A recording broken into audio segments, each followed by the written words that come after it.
back to the Gridiron Expert.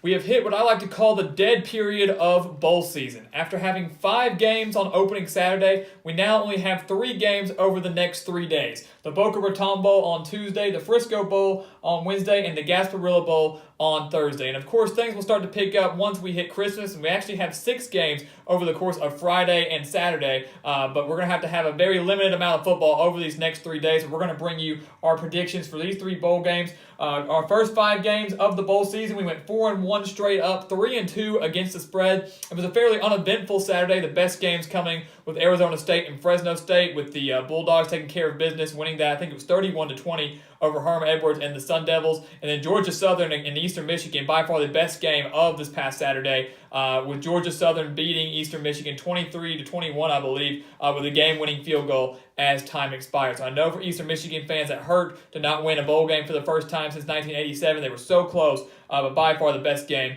of this Saturday. We're going to jump right on in for these next slate of bowl games over these next couple days, starting off with UAB in Northern Illinois in the Boca Raton Bowl. And I've got to say, Brian Kelly of Notre Dame was just named AP Coach of the Year, and rightfully so. Led the Fighting Irish to a 12-0 record, to their first ever college football playoff berth. But we cannot forget about Bill Clark and what he has done with this UAB team. If you remember back in 2014, UAB shut down their football program. They completely shut it down, quit funding. They were done. They revived it just last season, and Bill Clark comes in here, gets UAB to, I believe it was 8 wins and a bowl game, a bowl berth, and unfortunately they lost that game to Ohio, got annihilated in that game. This year, in just their second year back, and keep in mind that UAB not being a big school, they're just in the Conference USA, he leads the Blazers to a Conference USA championship, a 10-win season, and another berth, this time in a solid Boca Raton Bowl. And for UAB, getting to go to the Bahamas last year and Boca Raton this year, not too bad for the Blazers, a school right out of Birmingham, Alabama. UAB has never won a bowl game in their entire football history. In their entire team history, they've never won a bowl game. So this is huge for the Blazers, obviously taking major steps forward under Bill Clark, who I think will be jumping ship fairly soon for another job at some point here soon.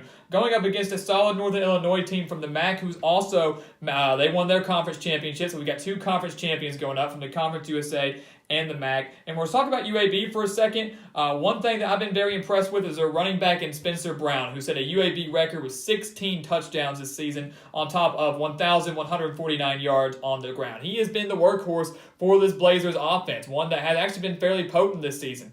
Their only losses coming to some very solid opponents, getting blown out by Middle Tennessee in the first game, getting revenge on them in the conference championship, and then also losing to Texas A&M. That's to be excused. You're going on the road to an SEC opponent in College Station.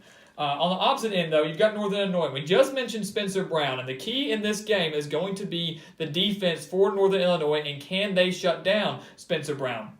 We know that Sutton Smith is one of the best defensive ends in all of college football. He has 15 sacks this season, which is tied for first in all of the FBS. He has 24.5 tackles for a loss. That is second out of all defensive players in the FBS. He's coming out of Northern Illinois from the MAC. Northern Illinois, though, has lost 5 straight bowl games.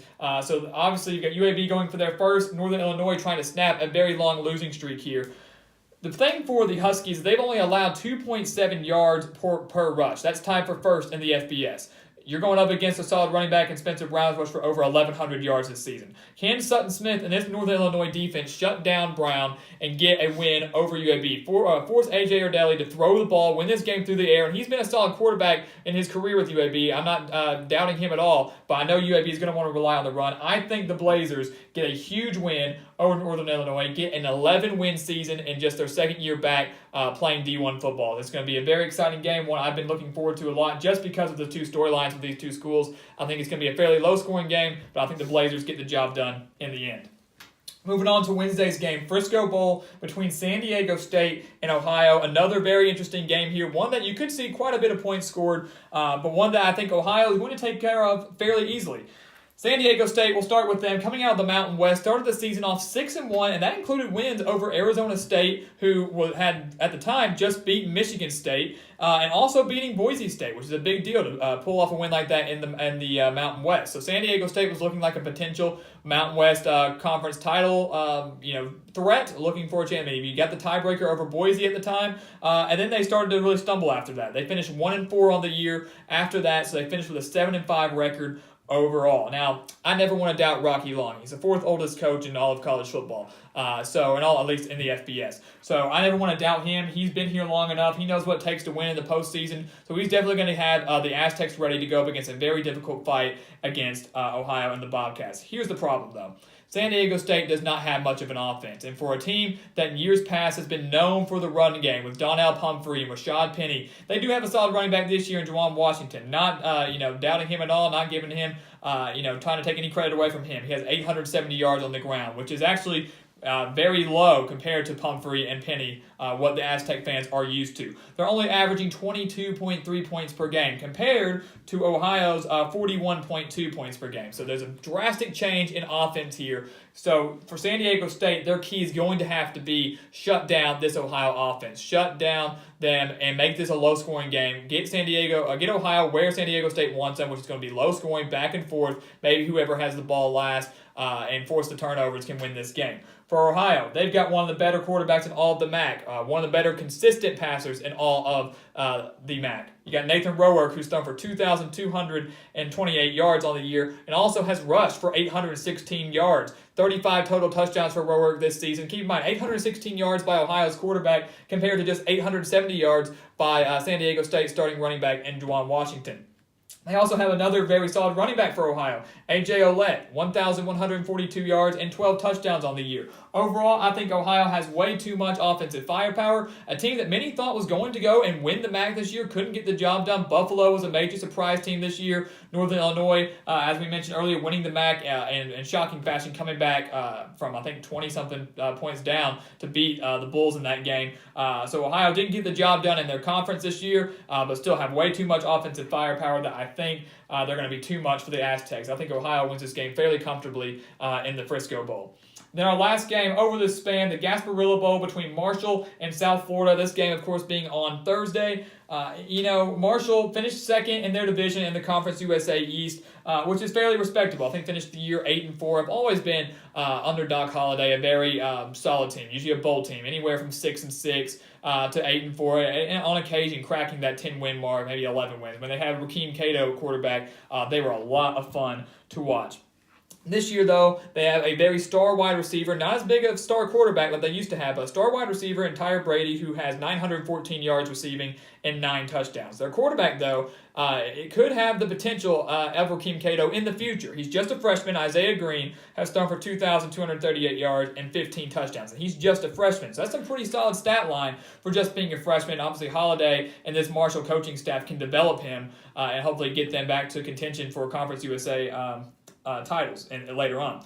USF, on the other hand, of course, led by Charlie Strong, as we all know, had quarterback Blake Barnett, the transfer from Alabama, and he has not lived up to the hype. And I know that he may have gotten hurt, and they may have even taken him out in that UCF game in the season finale, but he's thrown for 11 touchdowns, but also 11 interceptions, and just a little over 2,000 yards on the year. USF, the Bulls, they started 7-0, were number 21 in the nation. Things were looking good. They were in contention at one point for potentially making a New Year's Six bowl game. I mean, when you start off that strong, they had that date against UCF down at the very end.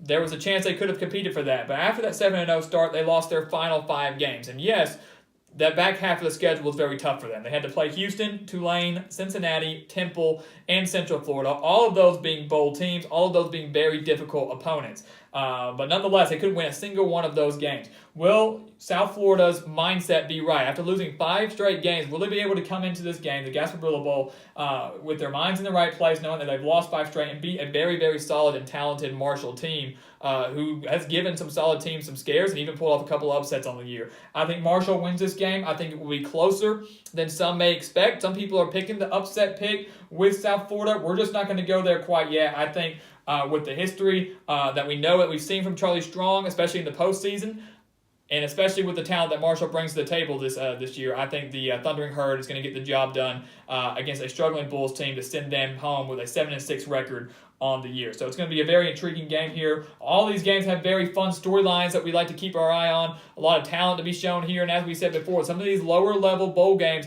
involve teams that we don't watch much during the regular season. So this is a chance to really watch these teams. Some of these games end up being some of the better bowl games of all the entire postseason. So you're going to want to make sure you keep your eye on this. And look, these are going to be the only games on Tuesday, Wednesday, and Thursday. So you're certainly not going to want to miss these, and you might have a little fun with it along the way. And so as we mentioned, 4-1 so far, 3-2 against the spread. Our spread picks will be coming out on Twitter for all of these games. That's at Gridiron Excerpt, so make sure you go check that out and maybe even follow us, because we're going to have a lot of info and a lot of analysis coming out there as well. And make sure you stay tuned here on YouTube. Keep watching for bowl predictions.